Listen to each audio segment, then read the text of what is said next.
ដើមសាច់រឿងគឺស្ថិតនៅក្នុងខេត្តត្បូងឃ្មុំមានបុរសនិងស្ត្រីពីរនាក់ដែលជាប្តីប្រពន្ធនឹងគ្នាប្តីមានឈ្មោះថាពូរ៉ូ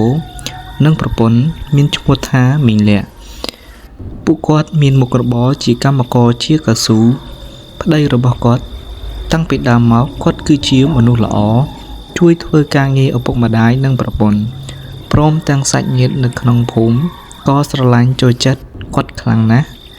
ព្រោះគាត់តែងតែជួយយកអាសាអ្នកនៅក្នុងភូមិ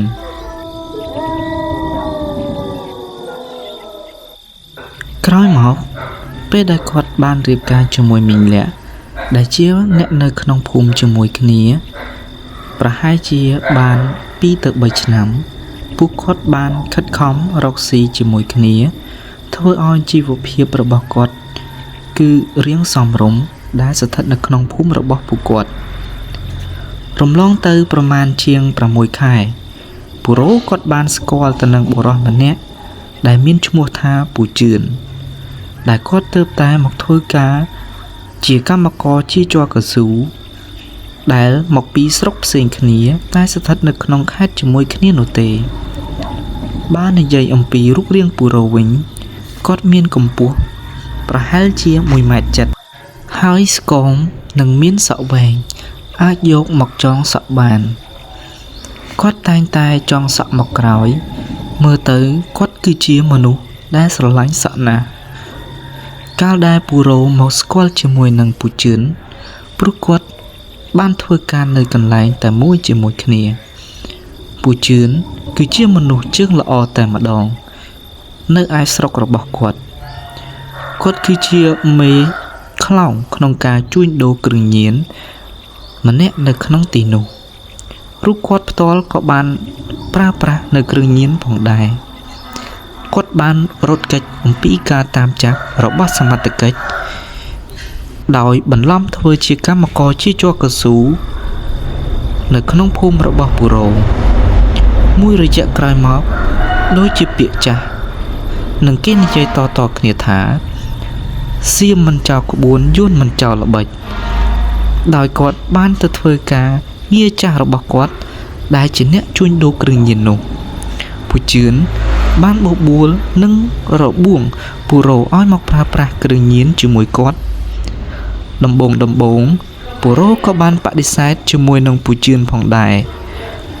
តែដោយការលួងលោម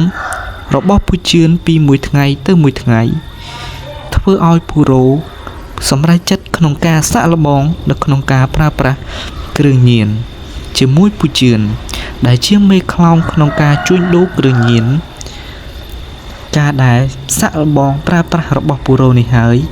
គឺប្រៀបបានធ្វើឲ្យជីវិតរបស់គាត់ធ្លាក់នៅក្នុងភ្លើងនរកដែលធ្វើឲ្យគាត់តែងតែធ្វើបាបអ្នកផ្ទះរករឿងយកលុយទៅទិញគ្រឿងញៀនយកមកប្រើប្រាស់ជារៀងរាល់ថ្ងៃ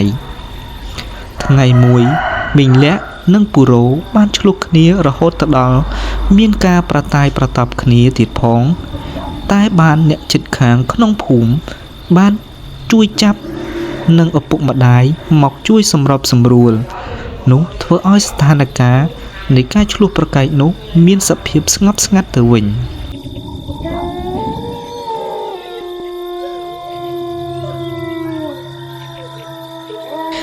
ដោយឡែកជីវភាពរបស់ពួកគាត់ទាំងពីរគឺបានធ្លាក់ចុះជាខ្លាំងព្រោះពូរ៉ូគាត់តែងតែយកលុយនិងលួចលុយក្នុងផ្ទះទៅប្រើប្រាស់គ្រឿងញៀនដែលទិញអំពីពូជឿនដែលជាមេខ្លោងនោះ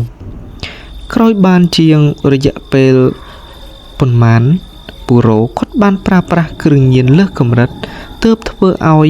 មានប្រតិកម្មជាមួយថ្នាំដែលគេហៅថាបាយថ្នាំក្រោយពីគាត់ទើបតែបានប្រើប្រាស់រួចហើយរឿងដ៏រន្ធត់មួយបានកាត់ឡើងនិងក៏ជារឿងវិប្បដិសារីមួយក្នុងជីវិតពូរ៉ូផងដែរគាត់បាននិយាយថាគាត់បានឃើញប្រពន្ធរបស់គាត់គឺជាខ្មោចដោយគាត់បានយកប្រលាកសម្រាប់ជាជ័រកៅស៊ូនោះយកទៅចាក់ក្បាលមីងលាក់ធ្លុះពីមួយខាងទៅមួយខាងដោយថែមទាំងមីងលាក់គាត់មានពោះធំកូនជាង7ខែទៀតផងពេលនោះ ពូរ៉ូបានឃើញប្រពន្ធគាត់ដេកដួលនិងមានឈាមបាញ់ចេញមកកន្ត្រាក់ដៃជើងគាត់បែរជាថាខ្មោចទៅវិញទាំងតែដែលនោះគឺជាប្រពន្ធរបស់គាត់ហើយមួយសន្ទុះក្រោយមកគាត់ក៏បានស្រែកឆោឡោហៅអ្នកភូមិឲ្យចេញមកជួយប្រពន្ធគាត់ដោយស្រែកថាបងប្អូនអើយជួយប្រពន្ធខ្ញុំផងប្រពន្ធខ្ញុំដេកសុកសុទ្ធតែឈាមអ្នកភូមិចាស់និងក្មេងបានរត់មកជួយមើលនិង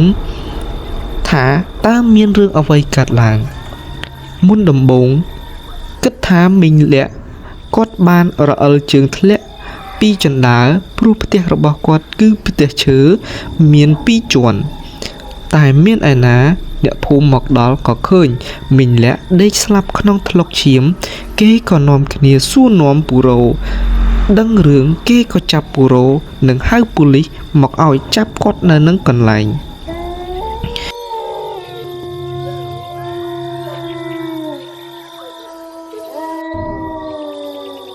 ព្រោះគេខ្លាចថា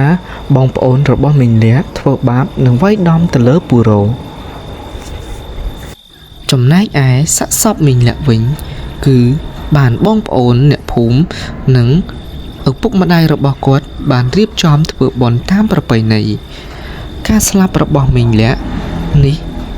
គឺធ្វើឲ្យអ្នកភូមិរស់នៅមិនបានសុខនោះឡើយព្រោះឲ្យតែពេលយប់និងពេលជិតភ្លឺដែលគេទៅចំការប្រហែលជាម៉ោង2ទៅ3គឺដឹងតែមីងលាក់ឡងគេហើយមិនដឹងថាការធ្វើបុណ្យរបស់គាត់នោះធ្វើបែបណានោះឡើយទើបធ្វើឲ្យវិញ្ញាណរបស់គាត់ទៅដោយមិនបានស្ងប់នោះទេគាត់តែងតែឡងគេឡងឯងឲ្យតែពេលគេដើរឬធ្វើដំណើរស្ងាត់កាត់ផ្ទះរបស់គាត់ពេលមួយមានអ៊ំប្រុសម្នាក់ឈ្មោះអ៊ំថុលគាត់បានក្រោកនៅម៉ោង2ព្រឹកដើម្បីទៅចំការរបស់គាត់ជាធម្មតាស្រាប់តែមកដល់នឹងផ្ទះមីងលាក់គាត់បានមានអារម្មណ៍ថាម៉ូតូរបស់គាត់ធ្ងន់ទៅហើយខ្លួនរបស់គាត់ឡើងត្រជាក់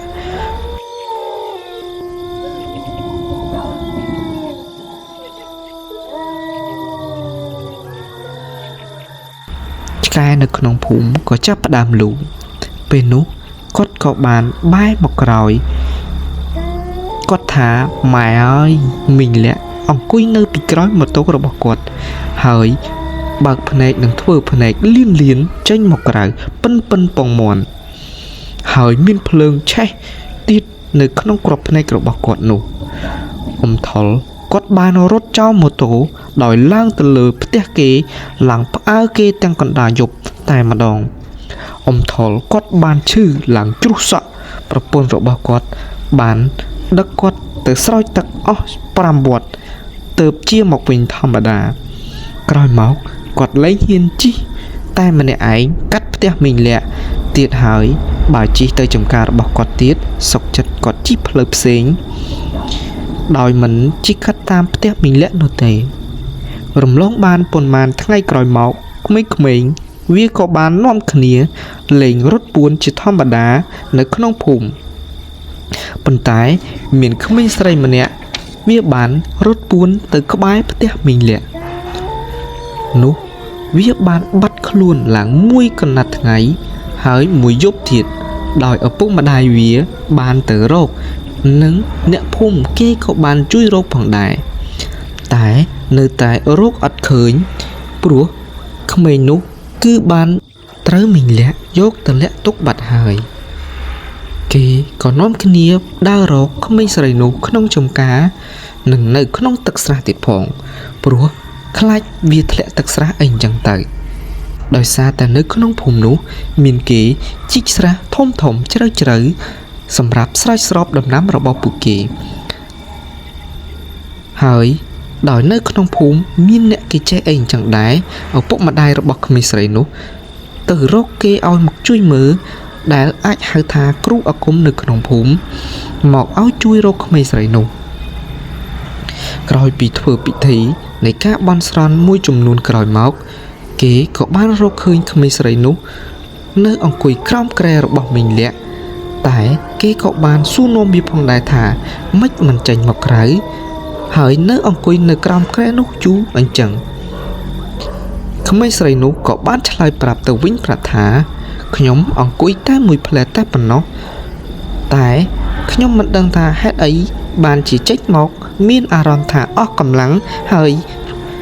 ឈឺក្បាលនិងងងឹតមុខបែបនេះនោះទេ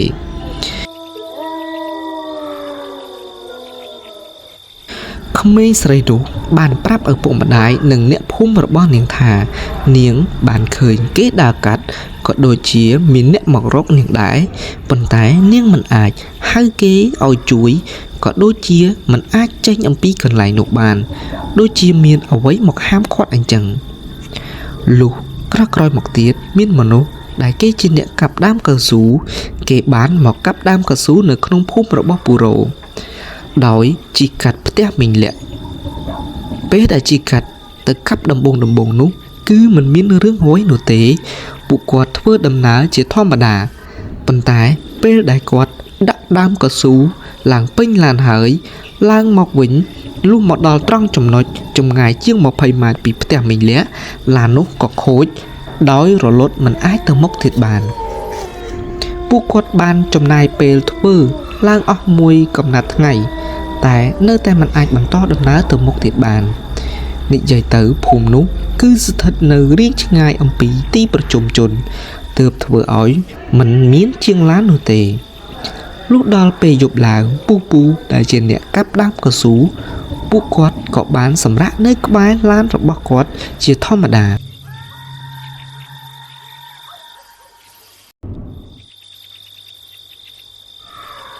ដើម្បីយាមឡានរបស់ពួកគាត់ព្រោះខ្លាចមានគេមកលួចអគុយឬលួចអីអញ្ចឹងទៅដល់ពេលកណ្ដាលយប់មកដល់ប្រហែលជាម៉ោង12ជាងមីងលាក់ក៏បានលងពូនោះដោយឲ្យឃើញស្រស់តែម្ដង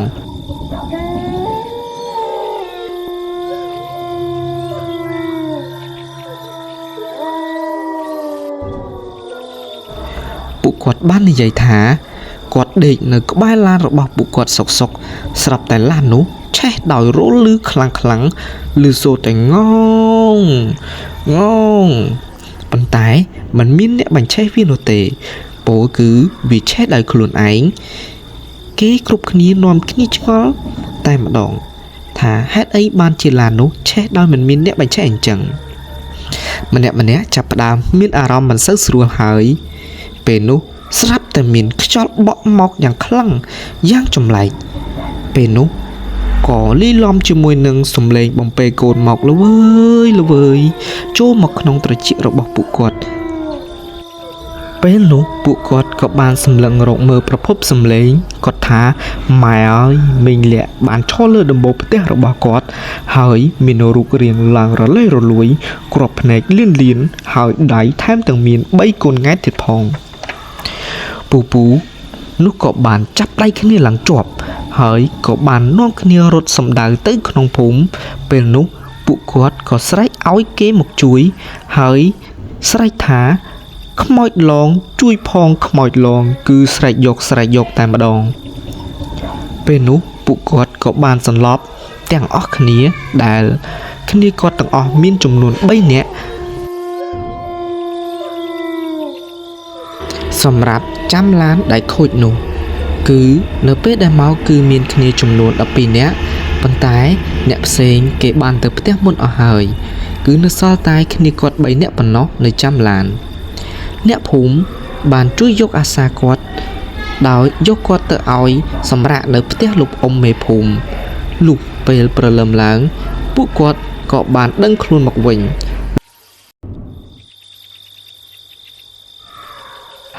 លោកអ៊ំមេភូមិបានឲ្យប្រពន្ធគាត់ធ្វើបបរឲ្យពួកគាត់ដើម្បីឲ្យពួកគាត់មានកម្លាំង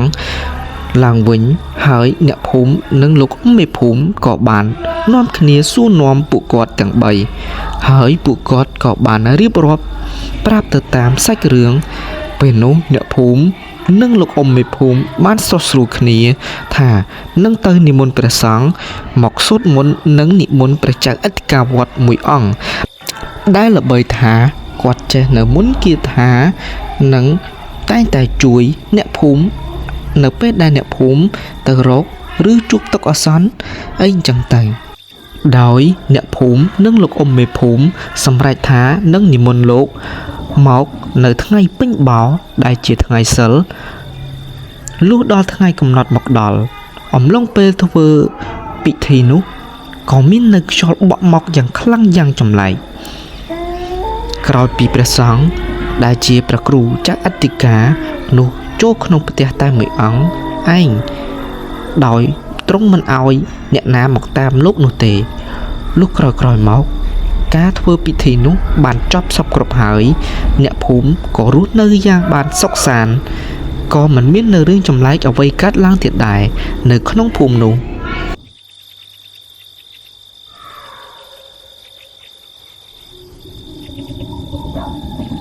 ចុងបញ្ចប់នៃវីដេអូខ្ញុំបាទសូមអរគុណទៅដល់ពុកម៉ែបងប្អូនទាំងអស់គ្នាដែលបានចូលមកស្ដាប់ក៏ដូចជាទស្សនានៅវីដេអូរបស់ខ្ញុំ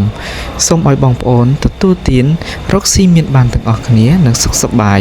ធ្វើដំណើរជិតឆ្ងាយប្រកបទៅដោយសុខសុវត្ថិភាពសូមអរគុណ